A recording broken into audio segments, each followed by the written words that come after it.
I think some years for us are growing pain years. Some years are the ones where we go out and we go into different countries and explore the world. Some years we focus on our creativity.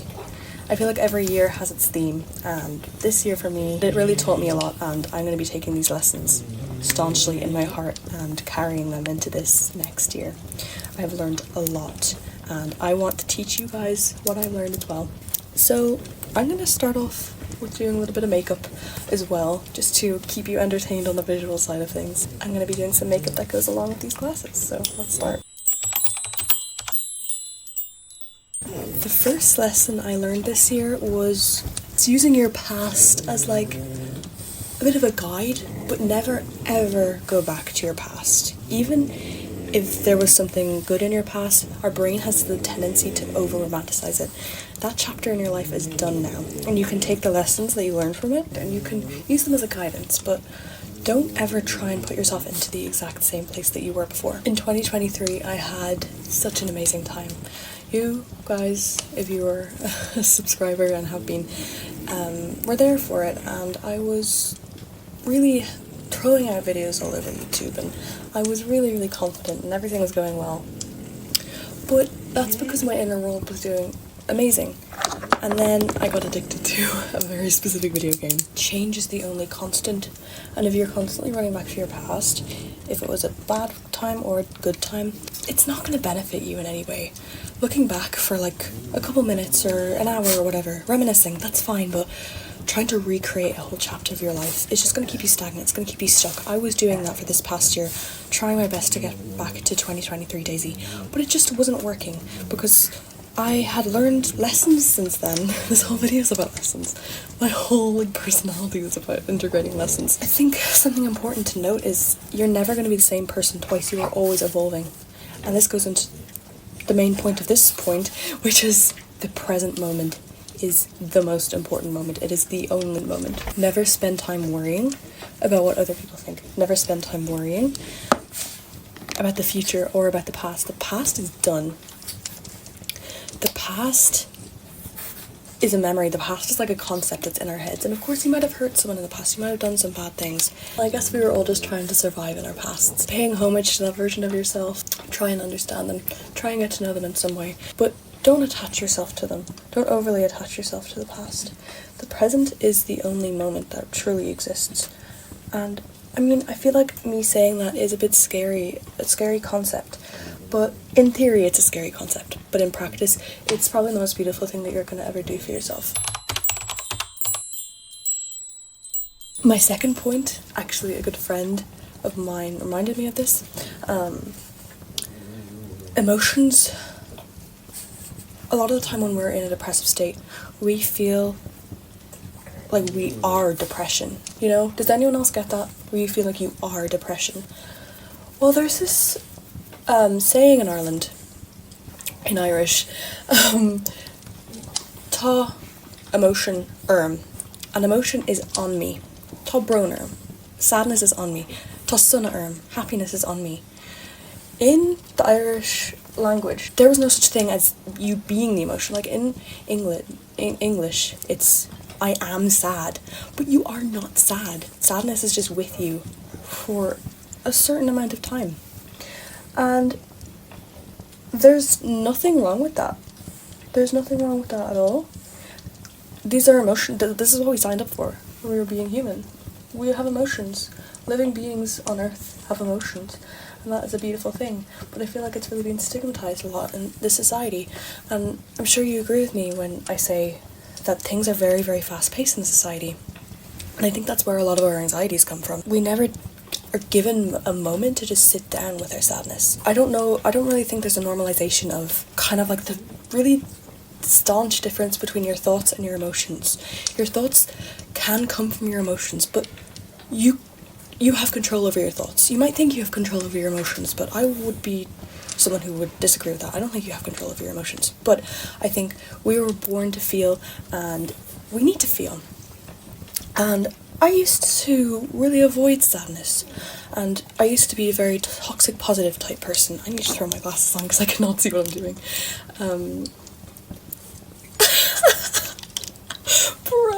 I should have put my contact lenses on. That is clownery right there. I'm gonna be grabbing this. I'm very sorry. I feel like now that I'm going over this, the moral of the story is just anchoring in the present moment. Because I was trying to get back to that past version of myself. And I was just thinking about the past. I don't know how to articulate this in words. But like, you're never gonna get where you want to be by thinking about another version of yourself. Anyway, let's get back to the current point that we're on. Emotions are only with you for a short amount of time. And honestly, I don't know if you're the same, but sometimes I find myself missing an emotion. Like, even a negative emotion. Emotions are beautiful. Emotions are fine. It's the thoughts that come with them that can be harmful if not kept in check. So, you know, if you're feeling sad, if you're feeling depressed, know that this isn't forever. It's on you. That doesn't mean that you can't get rid of it, because you can. Think of it as a wave or a waterfall. Actually, no, a waterfall's kind of permanent. Yeah, a wave or a droplet. They come and they go, but they serve a purpose. And I think without negative emotions or some form of negativity, life would be kind of boring. Do you know what I mean? We need to have things to learn from. We need to have challenges. So yeah, that goes into this point, and I think I'm kind of already saying it, but no feeling is bad. There's no bad feelings. They're all just feelings, and it's the kind of like the labels that we attach to them. And I think, yeah, in this society we're all so fast-paced, we're all just trying to get into the next moment, that I think we label a lot of emotions as bad because it's gonna stop us from reaching our full potential or grind set or whatever. But no, I think it's time for us to reject that sentiment. As soon as I started feeling my emotions, life just got easier. When you avoid them, when you avoid feeling them, when you avoid the responsibility of bearing emotions as a living being, you become a void. You become a sort of depressive emptiness. And no one, like, I'm currently a psychology student, and I was learning about the unconscious, and when you don't feel things, they go back, they bottle up, is what a lot of people say. They go back into your subconscious. If you don't address these, like, wishes that you have, or, you know, things that didn't come true, or whatever you're sad about, it's gonna come back to haunt you. So, you're better off staying in the present moment.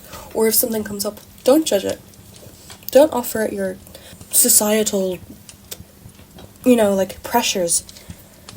At the end of the day, we are just overgrown animals, and animals feel their feelings. You can't convince me that animals don't feel their feelings. You can't convince me that animals don't have feelings. They literally process that shit as soon as it comes up, and I think that you need to start doing that as well. I think that we need to start doing it together as a society. Process the emotions. Don't take them out on other people. Just let yourself feel them.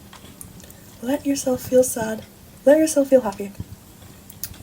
I know this is probably a bit weird of me to say, but even for me, sometimes I miss my period when I'm not on my period, and when I'm on my period, like, it's like, Jesus, this is the worst feeling ever. But I appreciate it when I'm not on my period, because it's like, wow, when I'm on my period, I get to relax, and I get to cook soups, and lie in bed a little bit longer, and have a hot water bottle and everything. But when I'm in my ovulation season, my summer of my cycle, I'm just go, go, go. And a lot of like, we need that balance. We really do. Okay? And I'm sure you're tired of me saying this, so I'm gonna move on to the next point. Ever since I started living in the present moment, and I feel like life only really started getting better for me in December, when I started really focusing in on this stuff, I need to quickly say that these things, I'm literally only at the start of this. It takes a long time for you to actually fully integrate and embody these teachings that I'm giving you. I haven't integrated these fully. I'm only just coming to the surface. And I hope that with each month that I post, we will be able to grow together and slowly witness each other changing. And I want you guys to comment, and I want you guys to say how you feel about all this. So, if you're on social media, you would see this quote that's been going around. It's by the Mad Hatter. He says to Alice, "You lost your muchness. You used to be much, muchier." And whenever I'm judging myself, whenever I feel like I'm being cringe, or my inner child's coming out and I'm like, this is too much, I say that to myself. Sometimes, a lot of the time, I'm someone who deals with really bad social anxiety. So a lot of the time I'm just really overly judging myself. And my hyperactivity can come out a lot when I'm with friends, because I just get excited about things and I see things and I'm like, ooh, I want them to know that this is cool and whatever. And I like sharing my passions with people. But a lot of the time it's like, oh, like, this is too much. Or sometimes it's like, this is too little. But it's up to you. It's your life. It's up to you. Who do you want to idolize? Because you're not forced to idolize like one person. You don't have to idolize like the Kim Kardashians of this world. You can idolize the Mad Hatters of this world. You can idolize the Alices. Whoever you want to idolize, you can. There's no one way to live. There is absolutely no one way to live. We were put, well, this is gonna get into a bit of a philosophical conversation, and we can have that conversation, just not today. Our physical selves didn't ask to be here, so we might as well make it the most enjoyable time possible. And that's what I plan on doing. Don't live for other people. Drowning out your authenticity is life ending. And not even in the physical sense, it's just life force ending. You know what I mean? The moment you stop being true to yourself is the moment that your world is gonna start becoming darker. I came to this conclusion because I was on the train and I had just recently dyed my hair purple, and these I don't know what you guys call people, and I don't want to shame people either, honestly, because I'm moving out of that mindset now, but we call them roadmen here in Ireland. And I feel like, especially when you're a woman or a non-straight man, you often have the automatic tendency to just kind of want to pander to men in a way, almost in like a survival way, even if your life isn't threatened or whatever. It's just, I don't know how to describe it. But then I remember that quote and I was like, oh, I can, like, sure, they might think that I'm cringe with my purple hair and my vintage jacket or whatever, but am I living for them? Did my mother give birth to me and sit me down and say, remember, these men, don't ever be yourself around them. Don't ever. And you want to know what the silliest thing is? The thing I was most insecure about was the fact that I wasn't on my phone.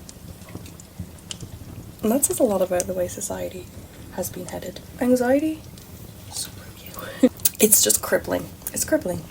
But anyway, I feel like we exist for ourselves. We are here, and we should reframe it so that we are here for our own enjoyment. We are not here to blend in with any crowd, including our friends. Let me add that. We don't have to blend in with our friends either. Yeah, of course we can take inspiration from people, but you don't have to blend in with anyone. You don't have to feel pressurized to believe in the same things other people do. I mean, obviously, like, believe in human rights and stuff, but never feel pressurized to change who you are just for acceptance of other people. Thank you, Mad Hatter, for that lesson. And thank you, Daisy, for actually integrating it. I guess I'll tell you a little bit about college. It has been kind of hectic. I'm really, really proud of myself because I haven't needed any extensions and anything, and I've gotten things in and I've made friends, but my social anxiety has been absolutely terrible, especially recently. It's just an overthinking that comes with every single social interaction I have. Even if someone slightly comes off as a little bit different than they were the day before, I'm constantly judging myself and asking, like, did I do something wrong? Did they hate me? It's constant and it's exhausting. So I don't know if you guys are going through the same thing, but even in education or in work, you're constantly on the go. You're constantly doing things. It's constantly like, what's next? It's okay to take a break. It's okay to not get this assignment done as soon as it's handed to you. It's okay to take time for yourself, especially in the evenings. And this goes into my next point, which is probably one of the biggest points. Boredom is 10 times better than overstimulation. Especially if you find a certain heaviness comes from technology for you.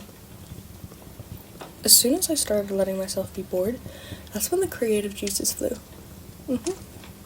That's when I started discovering meditation again, and not a guided meditation, a daisy meditation. That's when I discovered somatic art. And I don't know if this is just me, I'm sure it's not, but do you guys ever get, like, where you're in a stressful situation constantly, like in college or work or whatever, and you go home, and for some reason, your brain just wants you to go on something very overstimulating, like TikTok. It's almost like it's a distraction or something, but it really is that. It's a distraction. It's a distraction from the healing practices that you could be doing. And don't get me wrong, I know I'm coming across like a purity prissy or whatever. Like, it's okay to have fun, and it's important to have fun, really important to have fun, but I feel like, especially on those days where you're overstimulated, going on TikTok, going on social media is not the best idea if you're in a low point. And if you're in a low point, I would highly recommend deleting all social media and basically putting yourself in a sensory deprivation tank. Not actually, but like, let yourself be bored, get a journal, put it beside you, just sit down, let the thoughts come to you. Let yourself be bored. I feel like you need some sort of a sense of emotional resilience. Dark thoughts can come and stuff, but I found personally, I end up getting into the mindset of like, okay, you know, this is healing for me, and kind of I go on my own side when I block out the world and I focus on my inner world and the outer world and the balance between all them. And this is a lesson I'm really going to be taking into January and, you know, the years to come with college. I put way too much powder on my under eyes, that is actually scary. Yeah, especially if you're busy. Boredom is a blessing in disguise.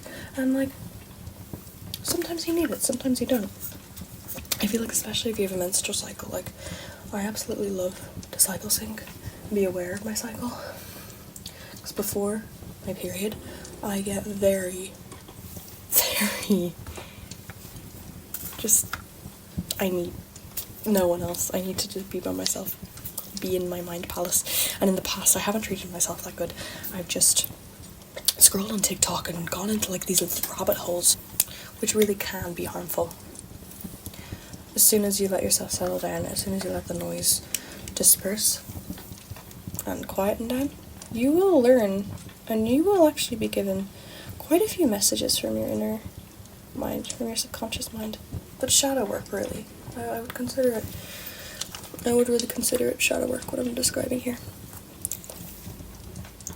Go into your subconscious, integrate the darkness, accept the darkness. Okay, so we've covered a bit of boredom and how important that is for us. Something of the past 2 years, I think I've been learning this, especially with YouTube. And this is something that I could go on about for ages, but I feel like when you start a YouTube channel, there's this kind of automatic expectation that you're going to blow up and it's going to be a career and you're going to become a millionaire from it. But the vast majority of people who start YouTube channels, nothing comes from it. And that made me really depressed for a while. And honestly, I feel like a lot of the time we get ahead of ourselves as well. Like, if something doesn't immediately happen, we're like, no, it's never gonna happen. Instead of saying, oh, I'm only gonna do this for outward gratification, say, I'm doing this because I find it fun. And you have to find the fun in it. You have to find the joy in it. Your hobbies don't need to turn into a career. Your hobbies don't need to turn into something you need to monetize. And like, not even with YouTube, you know, the things that I've just been generally interested in, like sewing, for example. A lot of the time I've been too afraid to start because I get overthinking about it and then my mind bursts into the future and it's like, ooh, what if you started a sewing business? What if you did this? What if you did that? Sometimes we just need to tell our minds to be quiet and to let us just enjoy things. If you have a hobby, always think of it firstly as a hobby, you know? Our brains, it always comes back to this, especially in society, our brains jump at a mile a minute. And we're almost kind of conditioned to think, how is this going to make me the most money or whatever. it's important to let yourself just enjoy things for the sake of enjoying them. Enjoy them for the sake of self-expression. And express yourself. Express yourself like no one is watching. Life becomes so much brighter the moment that you let it all spill out. The moment that you tell yourself, we don't have to do this thing with society anymore. We can just be us. And of course, there are a lot of societal norms that are important, and norms guide us through life. But I feel like a lot of the time we take it too seriously, and we forget that there are communities out there who will accept us for who we truly are. We need to have that courage, the courage to be our true selves. A lot of the time, even when we think we're being our true selves, we're not. It's a performance, a lot of the time. This eyeliner is reminding me of like 2020 cosplay. Guys, don't expect this makeup to be good, bro. I feel like the eyes are always just like not even cousins, not even sisters. They just walked past each other on the street. I really need to check this. Oh my god. I think maybe it'll look better when my French comes down. Your achievements obviously are something to be proud of, but you're not going to be happy if you're not happy internally. And, you know, you might think, oh, as soon as I get this thing, as soon as I get into this college, as soon as yada yada yada, things are going to be fine and you're going to be happy. But that's not necessarily always the case. It's not always the external circumstances that'll fix us. Most of the time it's the internal. Only we can save ourselves. You know? Like, I feel like there's a part of me right now that's judging myself for doing this makeup. This will be a makeup I would have done years ago, let's be honest. But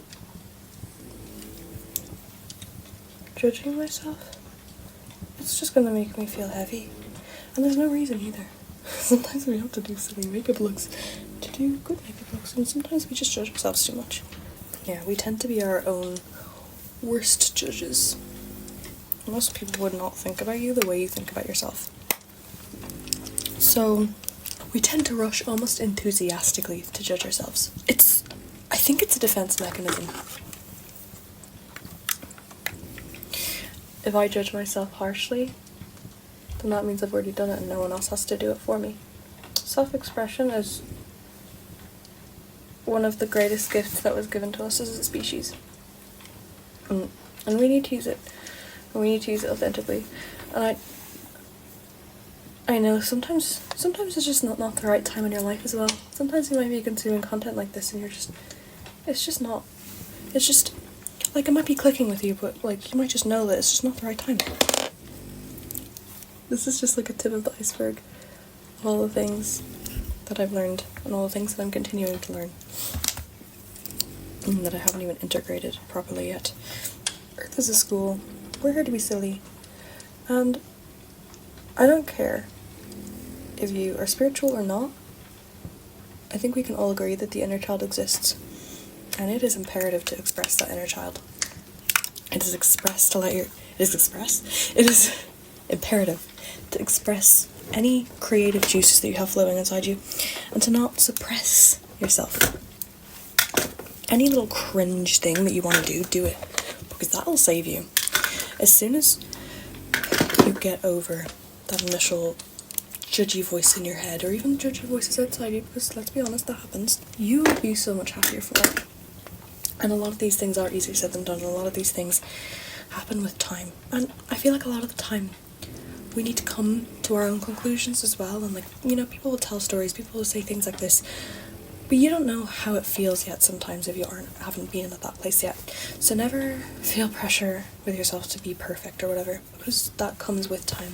Well, perfection doesn't exist, but we can get into that another time. I hope you guys liked this. If you have any recommendations for the February video, then do let me know, but I have some ideas.